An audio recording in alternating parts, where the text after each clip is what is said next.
So এক বছরে বা যতটুকুই সময় আছে আমাদের হাতে ওই সময় কিছু একটা করে দেখানো, আমার মনে হয় এই চেষ্টাটুকু একটা কাজ।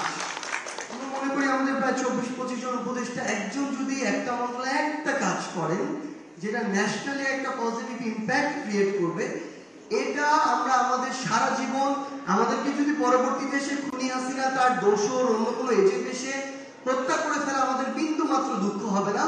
অন্তত এটুকু বলতে পারবো যে অন্তর্বর্তীকালীন সরকারের সময়ে 24 জন উপদেষ্টা 24টা সংস্কার করেছেন, যেটা পুরো বাংলাদেশের পরিবর্তনের জন্য সবচেয়ে গুরুত্বপূর্ণ ভূমিকা রেখেছে। আমরা আসলে এখনো আশাবাদী, কিন্তু সবচেয়ে বড় কথা হচ্ছে যতটা আশা আমরা করেছিলাম সেই জায়গায় আমাদের প্রত্যাশা কিছুটা কমছে। আমরা চাই আমাদের এই প্রত্যাশা আরো বাড়ুক। আমরা আমাদের জায়গা থেকে অ্যানালাইসিস করার চেষ্টা করেছিলাম বিভিন্ন পয়েন্ট। আপনারা খুব স্বাভাবিকভাবেই এই জায়গাগুলো টেকনিক্যাল মানুষ, এক্সপার্ট, আপনারা খুব ভালো জানবেন।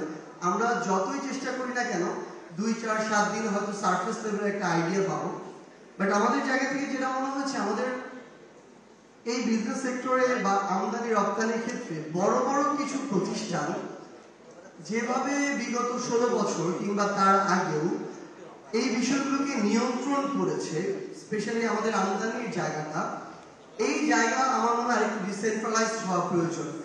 আমরা আমাদের কাছে এমন তথ্য রয়েছে যে এই বড় প্রতিষ্ঠানগুলো আসলে ঠিক করে দেয় কোন মাঝারি বা ক্ষুদ্র প্রতিষ্ঠান কোথা থেকে আমদানি করবে।